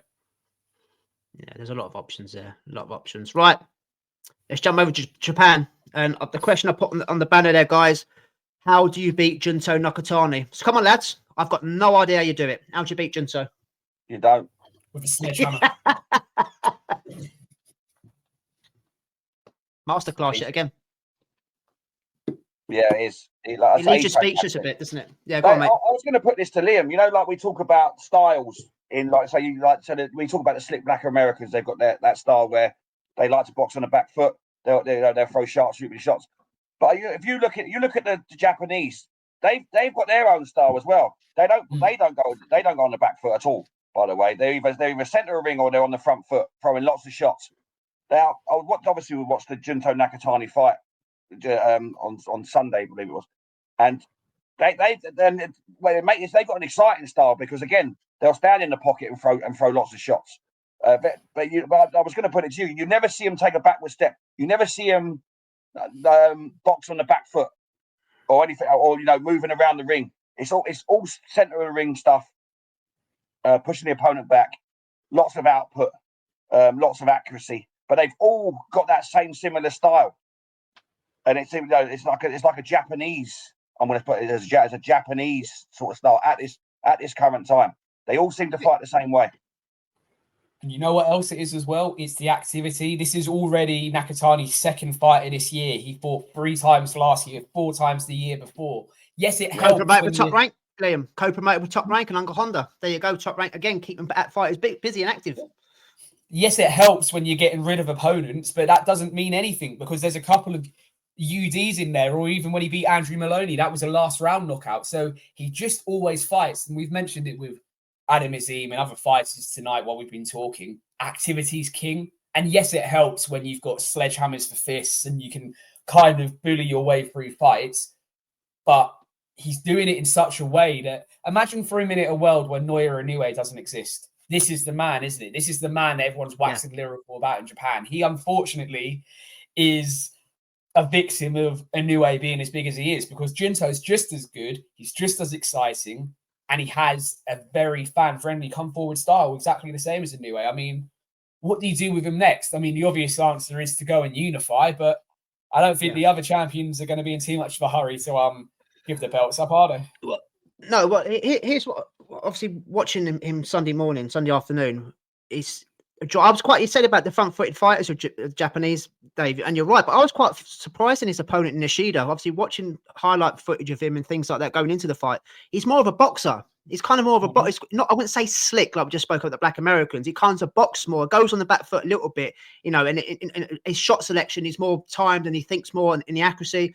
He was quite happy to trade with Nakatani. So when I watched it, I thought, you got a death wish, mate. You're fucking stupid. But fair play to him. He took a lot of shots. He took a lot of damage. I mean, we spoke about the eye of Nakatila against Abdullah Mason. I mean, it was like a bloody basketball on his eye. It had to be stopped. I mean, he was landing triple uppercuts, getting through that guard that nobody else has kind of worked out yet. I know that there was a levels in experience. Nakatani's had 30 fights, whereas he's only had 10, but he was a champion in his own right. So, again, very impressive with what he does. They were obviously talking in Japanese. Inoue's name was mentioned and things like that. But here's what I think happens, lads. So Liam's right. I think unit to become undisputed may be the goal going into early part of 2026. There's a guy on the undercard, which we'll briefly mention, called Tenshin. People we spoke about on here before, fought Floyd Mayweather. He's had about 6 or 7 fights now. He's ranked very, very high in all the sanctioning bodies. So here's what I think happens. Junto takes on Tsutsumi or Kamida, one of the other champions, beats them, holds 3 of the belts. Tenshin, because he's such a big superstar in Japan, will be ordered to fight the other champion. And the way he's fighting at the moment, he looks shit hot. Maybe he wins that fight. Back end of 2025, they'd like to do a New Year's Day, Christmas, round about that time card. Yeah. You might see Nakatani versus Tenshin for undisputed, because the WBC will be wanking all over that 3%. I didn't realise, boys, how big tension was, because me and Dave spoke about it. Who's this kickboxer guy that's come out of nowhere, ranked so high with only 2 knockouts with 5 or 6 wins? I don't get it. I kind of get it now. He's a superstar.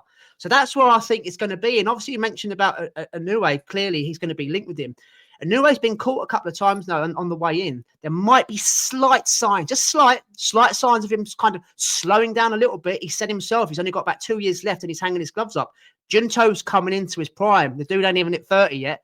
Next year could be the right time to get him. But that's how I see it planning out, lads. I don't know, guys, what you think, because again, I think reading between the lines, Junto wants to be undisputed, then move up, because he will move up to 122. He's such a big boy as well. I don't think he can make 118 pounds for a lot longer, mate. So, yeah, how do you see it?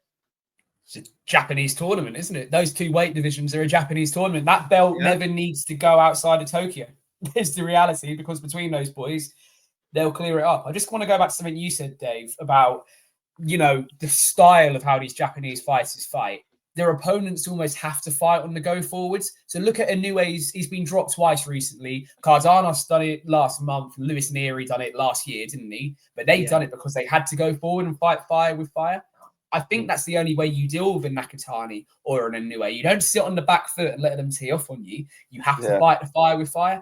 And yes, we haven't seen anyone beat either of them yet by matching fire with fire. But it's more entertaining watching them go out on their shields rather than watching Inoue or Nakatani have to break them down and pick up points victories. Tenshin is an interesting one, isn't he? And it's another one of these fighters in a lower weight class that's only had a handful of fights. But because are you impressed with him, Liam? Are you impressed with what you've seen of him so far? Because that transition in 7 fights is amazing.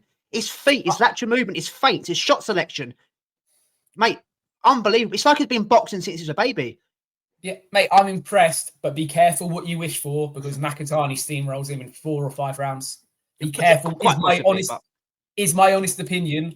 Yeah. Look, and you need guys in these lower weight classes, and Tenshin is moving quickly because there isn't the strength and depth there, like you sometimes talk about in the female weight divisions. That's the reality. But there's a long way to go from the level he's at to where Nakatani is. And as good a fight as it would be, and as good as the build-up would be, Nakatani handles him relatively comfortably, is my opinion on it. But yes, I am impressed with him to make the transition so quickly. Yeah. Dave, Tenshin, Nakatani, thoughts? Yeah, oh, absolutely. And I like a Boxing Day Japanese show as well. So I'm all for that. Yeah, I'm with you. I don't see anyone beating Nakatani. I really, really don't. And obviously, when he does decide to move up, we'll review it then. But I think that he's the one that could be the one. I'm going to put it out there now. He's the one that's going to dethrone Inoue. And I honestly believe that. I just 2 bold statements tonight. Yeah, that's 2 bold statements that's going on Twitter. Abdullah Mason beats Tank, and Nakatani beats. Yeah, I'm just here to help you with clickbait, mate. That's all I'm here for. Just like I said, I've only got 200 Twitter followers, so I need to do something. But no, listen. Like I said, I wanted to ask you about the style, because you get some of these black Americans get accused of running. You don't see any of that type of fighting in Japan, and you're right. You've got to fight fire with fire, because what else can you do?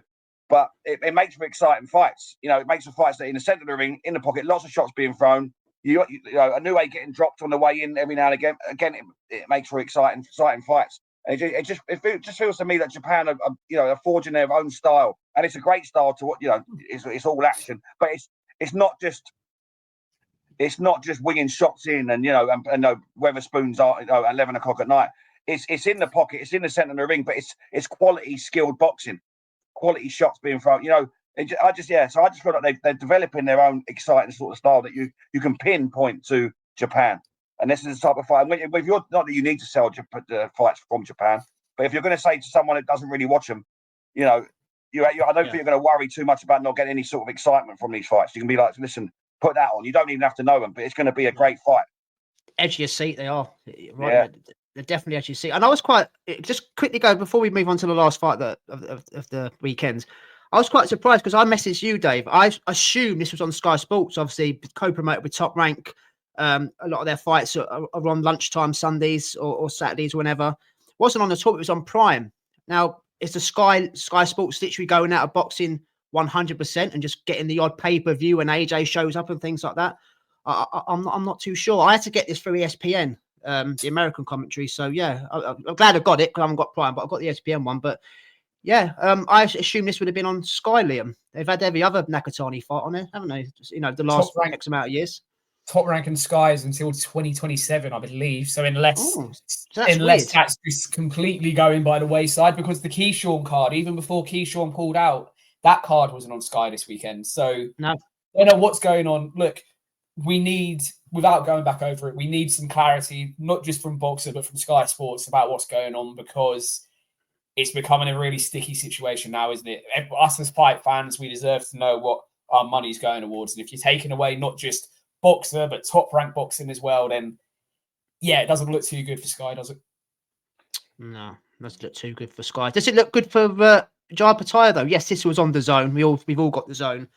I've written there on the banner: keep busy and wait for Zerdo for Jai. I mean, me and Dave, Jai's one of Dave's favourite fighters. I think we've all fallen in love with him. I think we all agree he's probably the best at cruiserweight. I know we've had the Breeders fights, and Breeders is the back end of his career, and he asked Jai some problems late on. We don't really know how good Jai is. I've got to be honest, but because it's such a weak division, the cruiserweight division, there's not a lot of options for him. And again, I spoke about Nakatani, they're being undisputed. Jai Opetaia has come out and says, I want all the belts. So we can all kind of sit here and have our opinion and say what he needs to do is kind of dash that belt in the bin, stop waiting for Zerdo, stop waiting for Badu Jack and move on. He's like, nah, I want to be undisputed. But there's not a lot of options for him, boys, is there? I mean, we watched Claudio Squio on Sunday lunchtime, or 2 o'clock where it was. He had his moments the first 3 rounds. You can see he's tried. You go back and have a look at his footage. He comes forward, he throws big hooks, tries to hurt you. But the level of opponent is not Jai Opetaia. So Jai Opetaia kind of worked him out within 6 minutes, played with his food, as you like to say, Liam, a little bit, and then took his opportunity, hurt him to the body, and then he didn't want any more. And that knockout that came in the 6th round, whatever it was, he's like, nah, just kind of took a knee. I don't want any more of that. So what I'm saying is, to stop waffling, the level of opponent is rubbish. Then there's not a lot of options at cruiserweight, guys. So I understand he wants to wait and get all 4 belts, but how long is he going to have to wait? How long is he going to be fed this kind of rubbish, if you like? Racking up the highlight reel knockouts, totally get it. But again, these level of opponents, we're not really seeing how good he is. We all want to see him in with Zerdo to kind of, cement his legacy, if you like. I'm the best cruiserweight now since, Alexander Usyk's left, and then move on. But like Dave said the other day, he's getting, even though he's delivering, it's getting hard to get up for these kind of fights when he's fighting cannon fodder, if you like. So, yeah, how did you see it, boys? And obviously, Jai going forward, what do we do with him? You know exactly what you're going to get from him. I didn't actually watch it live because I was pottering around she had me doing stuff, but I went back and watched it later on, and I'd seen things and they were going, "Oh, Claudio Squio is done well," and all that sort of stuff, and say, "Oh, he's," and then I watched it and I thought he hasn't really. Yes, he's tried, but he was outclassed. Yeah, he outclassed. Yeah. He looked so much smaller than Jai Opetaia as well. He was just, like I say, there was no sort of fundamentals there. He was just trying to throw hooks at him when he was just under fire. Yeah. And Jai Opetaia, broke him down and stopped him. The first knockdown, he sort of held his head, but he was to the body. He made out that was a low blow, but it was to the body. But referee was, nitpicking a little bit. But the writing was on the wall. I'll reiterate what I was sort of saying last week. He's stuck between a rock and a hard place because he's not getting the champions at the moment. But he has to stay active for his own career, for his own. He can't let ring rust set him, because if that opportunity comes and he hasn't fought for a year, he's only going to be bad for himself. Yeah. So he has to take. He's in a position where he has to take what's coming to him, even though we know the outcome. But he must be just as frustrated as us. Like I said last week, even if he's fighting former champions or I mentioned Chris Smith just as an example, you can sort of get up for that. The guy, there's a level, but every time that he gets a fight announced, we don't really know about the guy, and it's all that sort of having a look at his record and all that sort of stuff. I mean, it's not his fault that the division's weak, but and it's probably not his fault that he can't get the fights made. But we really need Zerdo next. We really need Zerdo next, and then and go from there. But yeah, you can't fault him for what he done on Sunday. He done Jai Opetaia things. He done what he's supposed to do. And this is the thing, with opponents like this, sometimes you can't get up for it. And then, and then the performances show. At least he's going out there and he's dealing with what's put in front of him, and he's dealing with it in the right fashion. But yeah, the opponents are underwhelming. So we need something big next. Yeah, look, you mentioned how high Dave is on Opetaia. I'm very high on him as well. And I've made the bold claim before that I think he goes up to heavyweight after he's done at cruiserweight and wins belts there. I have that much belief in him. And until we see it shown, then I know I'll get shot down for it. Look, Jai Opetaia is an interesting one because when he first won the belt against Bradis, he obviously had his voluntary against Jordan Thompson, and then he ended up on the Day of Reckoning card in Saudi, didn't he? The IBF stripped him because he had that Ellis Zorro fight before the Bradis fight. So the IBF said, no, we're not letting you do it. We're stripping you of your belt. So we re-won the belt against Bradis the second time. Opetaia said all through the build-up to this Ellis Zorro fight, I'll never allow the governing body to strip me again. If they tell me I've got to fight X fighter, I'm going to do it. And that's why we've ended up so far this year with David and Yika and now the Italian we got yesterday. It's not a perfect situation, but that's a fighter standing on his principles. So if the governing body has shafted me once, I'm not going to give them any reason to do it again. In terms of what we see next, look, he's got to be ringside for Zerdo and Dorticos in a month's time. He has to be ringside. He has to get in the ring, if Jake Paul will allow him in his precious little space, and get in the winner's face and say, I'm fighting you in October in Saudi. Because we all know Devin Haney and Ryan Garcia too was supposed to be the co-main event for the Bivol Beterbiev trilogy. Chances of that happening now is unlikely, isn't it? So why can't we get 3 belts at cruiserweight between Zerdo and Jai Opetaia on the line on that card? I think it's the 11th of October it's been mooted for. I think that's probably the dog agrees. I think that's the path they've got to go down. Look, Opetaia needs to be in stateside in 3 weeks' time. It's not his category, it's not his character, to trash talk, but he needs to be in Zerdo's face or Dorticos' face if he pulled off the upset. And then that fight has to go on that Riyadh season card. If not, go after Baddy Jack. Just pick up and up. Do you see what I mean? He's the number 1 in the division with the Ring Magazine belt.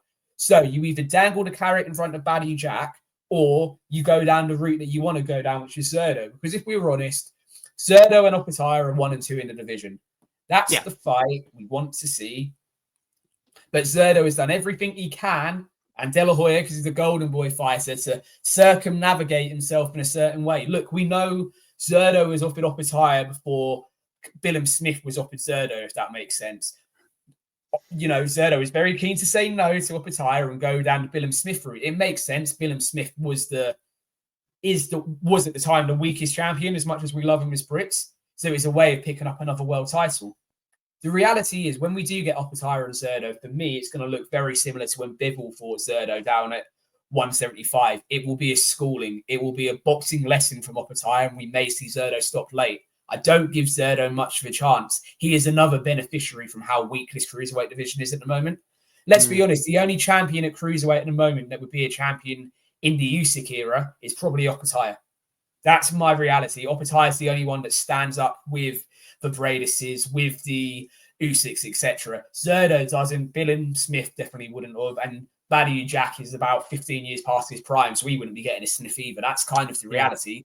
Opetaia stacks up against those guys. The rest don't. So, look, I'm as frustrated as you are, Dave. I want to see him get more belts. Yeah.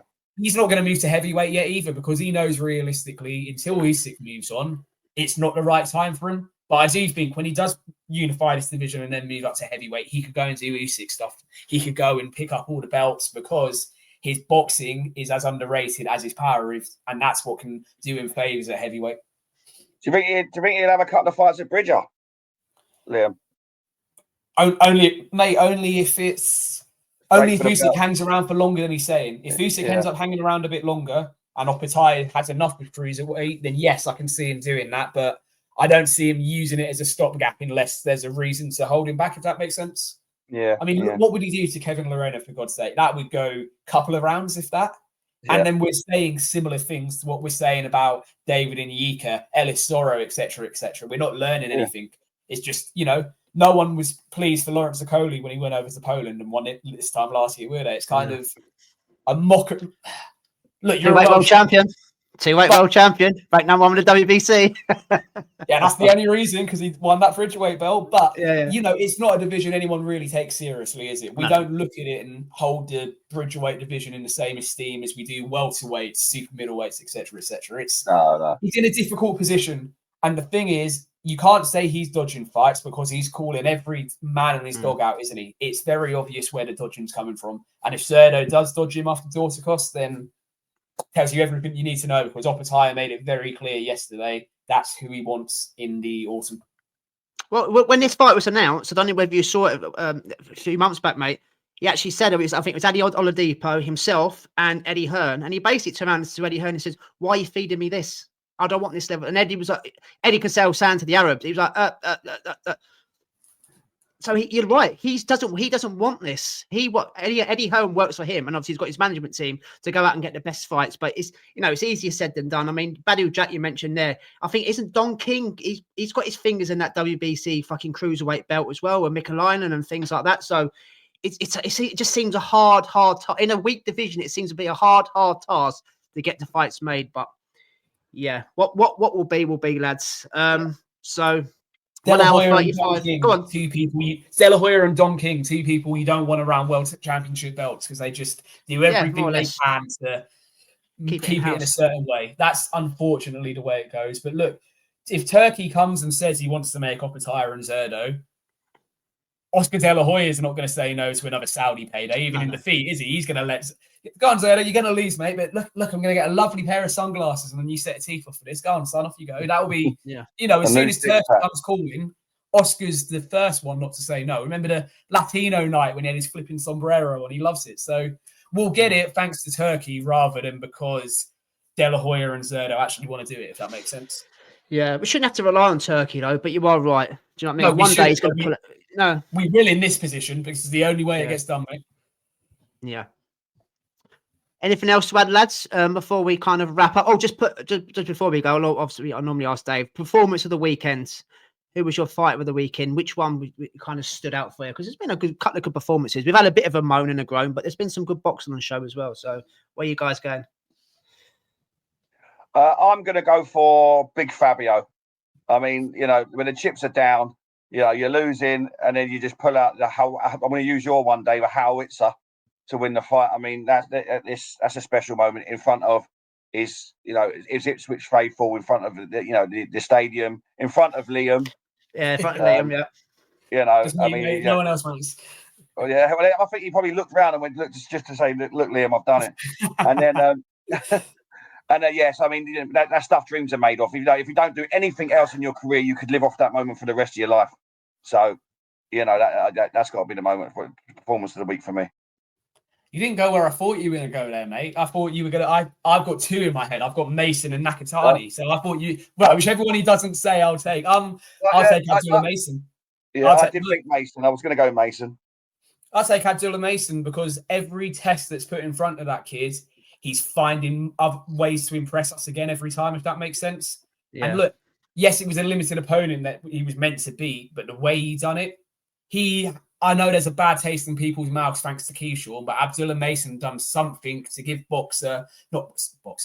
give Top Rank some credibility back after what was a difficult week for them through no fault of their own. So Abdullah Mason, for me, and the kid's a superstar. Yeah, so I'll go Nakatani then, because I asked the question, how do you beat him? And obviously Dave doesn't know. I've got the boxing guru on who never says I don't know. But the first time you probably in not so many words, I don't know. So he was illegally. That's how you beat him. Yeah, illegally. So yeah, yeah, mate. Yeah. So let's wrap up, mate. Before we go, Liam, shout out your handles, your shows that you do for anybody that watches this and wants to crack on and watch your stuff. It's very, very entertaining, very knowledgeable. Yourself, Jay, Sam, and your Liam's Fight Night picks as well. So where can people find you, mate? Yeah, so my handle as it is on the screen. So for those only listening through the audio, at Liam_Tully9 on X. As Dave said, I'm over on SW Fight Hub. We do shows every week. We do watch-alongs, reviews, etc. And on Jay's Fight Talk, that's the new home for Liam's Fight Night picks. And me and Jay do Straight Talk on a Thursday, where we look at boxing as well as the MMA world. As obviously that's another passion that 3 of us boys have. So yeah, probably sick and tired of seeing and hearing me, but I'm not planning on going anywhere for a little while anyway. Till I get a job. Maybe once I got a job, I'm gonna have to rein it in. But for the time being, plenty of me across everything really. Cheers for having me, boys. As always, been good fun. Yeah, love having you on, mate. What you said about having a job, you must have one foot in the door now, mate, with you doing your bits and bats at the media thing at Ipswich. So not to be sniffed at, you know. Look, hopefully something comes your way. There, mate. If there's a path there, I'll take it all day long. But got a job interview tomorrow. Frank Smith started making tea, didn't he? And look at him now. So yeah, he did. Yeah, Eddie's tea boy. Eddie's tea boy. I have visions, Liam, of walking past like I would say old Dixon's or Curry's or something. I'm walking past and seeing you with a microphone in your hand, standing next to Tony Bellew and Eddie Hearn at the top of the ramp, walking down to the ring. I have visions of that, mate. That's going to happen for you. And good manifest it. Yeah, manifest it. That's boys, really appreciate it. We would like nothing more than that to happen for you, mate. And good luck with your job interview tomorrow. Cheers, boys. Thank you. That's it. So that's the end of that podcast, episode 127. If you're new to the channel, like, share, and subscribe. And me and Dave will be back on Thursday to give you a bit of a preview of the fights coming up this weekend. So until then, have a great week. Stay safe. And I hope you've enjoyed this podcast. Lads, peace out. Cheers, boys. Cheers.